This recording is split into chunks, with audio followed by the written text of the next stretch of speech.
नमस्कार, स्वागत आप सभी का ग्लोबल अड्डा आप देख रहे हैं। मैं हूं आपके साथ पुनीत मिश्रा। ईरान को लेकर कुछ अपडेट्स आ रहे हैं। तनाव एक तरफ बढ़ने की खबर आ रही है और दूसरी तरफ कुछ और खबरें भी तैयारियों को लेकर निकलकर सामने आ रही हैं। क्या क्या खबरें हैं मैं आपको बता देता हूं।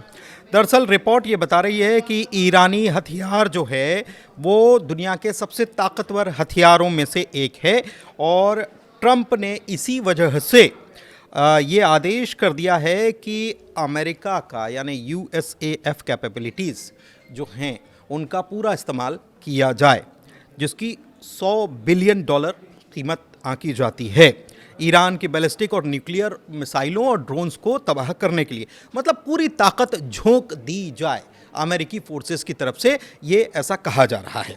ईरान ने होर्मुज़ स्ट्रेट जो है उसमें सयाद 3G मिसाइल दागी है और खलबली मचाई है। ये मिसाइल सैन्य अभ्यास चल रहा था, उसके दौरान ये दागी गई है और शहीद सोलोमानी क्लास के युद्धपोत से ये लॉन्च की गई है। ये परीक्षण ऐसे वक्त में हुआ है जब अमेरिकी राष्ट्रपति ट्रंप ईरान के खिलाफ संभावित सैन्य कार्रवाई करने की तैयारी में लगे हुए हैं।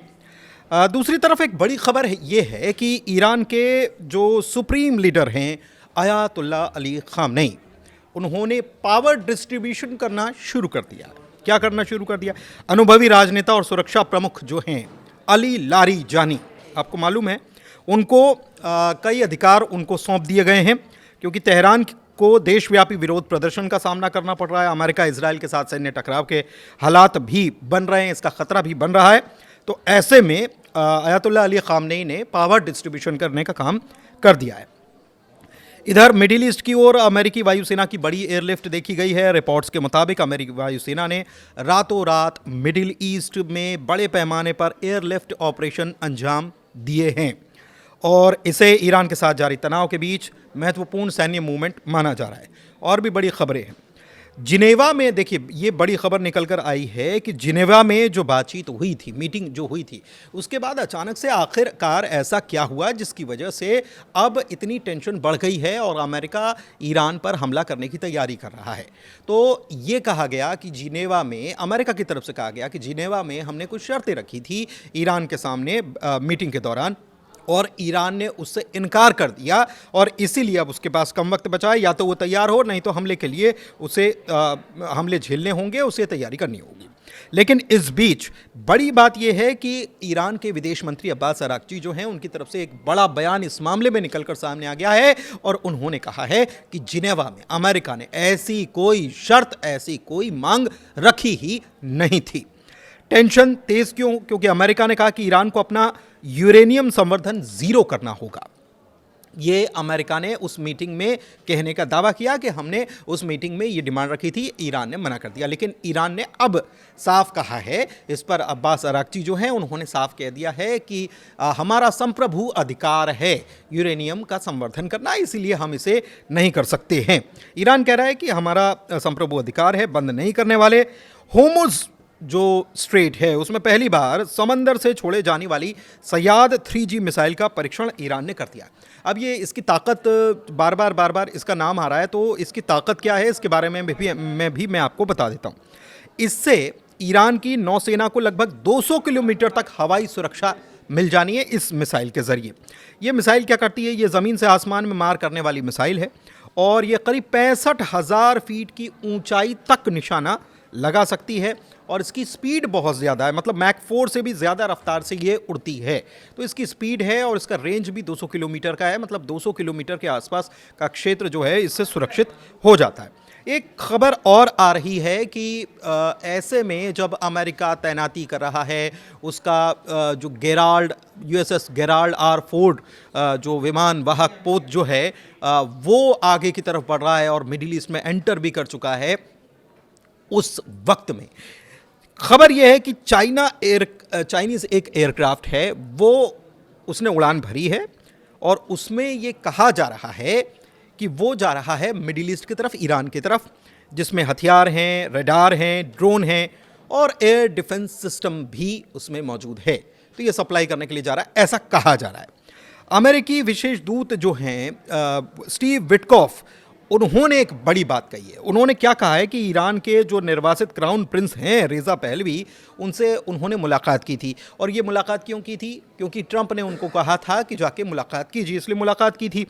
और उन्होंने ये भी कहा कि बैठक चर्चा का हिस्सा थी, लेकिन इस बात पर उन्होंने जोर दिया कि अमेरिका नीतिगत फैसले जो है वो ट्रंप की नीतियों से जुड़े होंगे।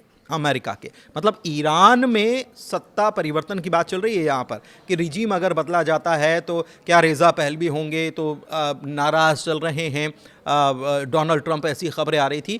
लेकिन स्टीव विटकॉफ मिलते हैं रेज़ा पहलवी से, लेकिन कहते क्या हैं कि जो भी फैसला होगा ईरान को लेकर, उनको अभी से ये प्लानिंग उनकी शुरू हो गई है कि ईरान में रिजीम चेंज होगा तो किसको बैठाना है। अभी हालांकि अभी टकराव भी नहीं हुआ है, लेकिन ऐसा लग रहा है। तो इसमें रेज़ा पहलवी के विचारों से, रेज़ा पहलवी के हिसाब से कुछ भी नहीं होगा, एक मैसेज दे दिया गया। एक खबर और आई है कि तेहरान के परंद में कई जगह आग और धमाकों की खबर निकल कर आ रही है। पुष्टि नहीं हुई है, लेकिन खबर निकल कर आ रही है। और रिपोर्ट्स ये बताती है कि तेहरान के परंद शहर में कई जगहों पर आग और घने धुएं का गुबार उठा है और कुछ हिस्सों में बिजली सप्लाई भी बाधित हुई है। कुछ लोगों का ये भी कहना है कि कुछ धमाके जैसी आवाज़ सुनी गई, जिस इमारत के ऊपर धमाकों की आवाज़ सुनी गई उसके ऊपर से एक जेट विमान उड़ता हुआ दिखाई दिया, ऐसा कहा जा रहा है। पुष्टि नहीं हुई है।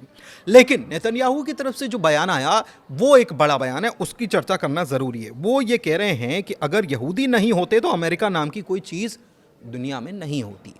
मतलब आप ज्यूज़ जो हैं उनका होना कितना महत्वपूर्ण है इस दुनिया के लिए, वो अपने इस बयान में ये कहते हुए नज़र आ रहे हैं।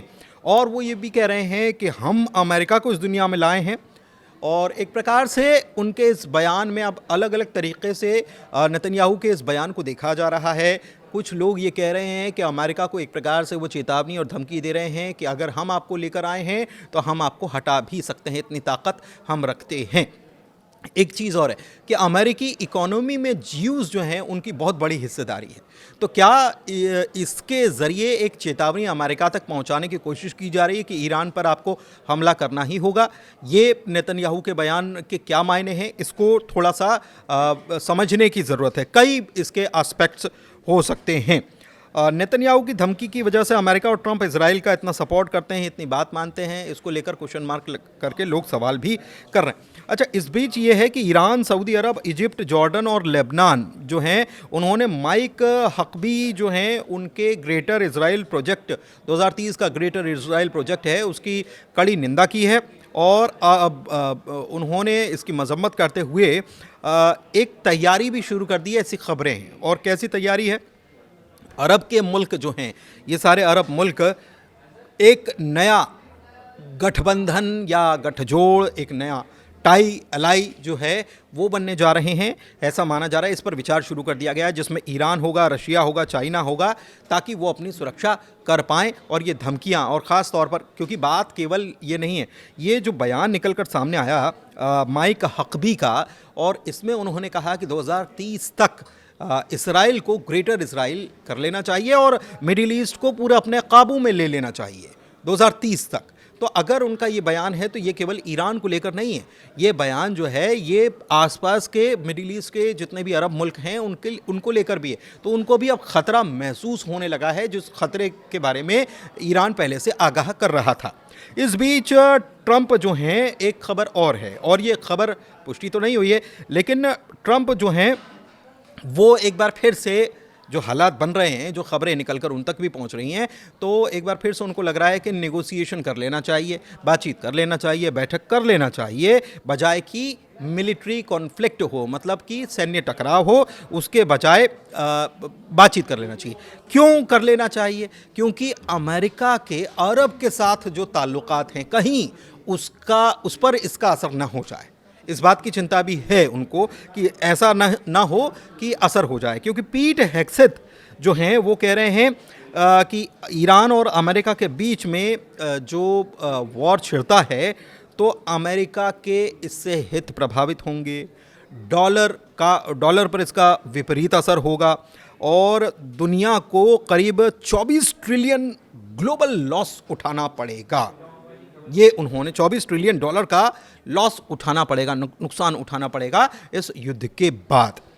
ईरान जो है वो अगले हफ्ते तक यानी एक हफ्ते के भीतर बॉम्ब ग्रेड एनरिचमेंट कर सकता है, ऐसा कहा जा रहा है। यूएस एनवॉय ने ये एक चेतावनी दी है और एक जेरूशलम पोस्ट जो है उसके मुताबिक स्टीव विटकॉफ ने ये बात कही है कि ईरान थ्योरेटिकली इतनी ताकत रख रहा है कि वो वेपन ग्रेड हथियार, वेपन ग्रेड यूरेनियम जो है उसके पास इकट्ठा हो जाएगा एक हफ्ते के भीतर। ये कुछ वैसा ही है जैसा कि 12 दिनों का, जून में जो 12 दिनों की झड़प या भिड़ंत जो हुई थी उस दौरान भी यही बातें कही गई थी और वो बातें कही गई थी आईएईए की तरफ से और उसमें कहा गया था कि ईरान बस आप समझिए कि एक हफ्ते, एक महीने दूर है और वो बम बना लेगा। ईरान कह रहा है कि हम बम नहीं बनाएंगे। ईरान कह रहा है कि हम परमाणु मामले पर बातचीत करने के लिए भी तैयार है। ईरान ये भी कह रहा है कि अगर परमाणु मामले पर कोई बातचीत बनती है तो हम दूसरे मुद्दों पर भी बातचीत करने के लिए तैयार हैं। ईरान ये भी कह रहा है कि परमाणु संपन्नता या परमाणु को इकट्ठा करना या एनरिचमेंट जो है वो इसलिए भी ज़रूरी है कि हमको हथियार नहीं बनाना, लेकिन हमारी ज़रूरतों के लिए ज़रूरी है, चाहे वो खेती की बात हो, चाहे वो दवाइयों की बात हो, चाहे वो एनर्जी की बात हो। तो इसके लिए हमारा ये अधिकार भी है, संप्रभु अधिकार भी है।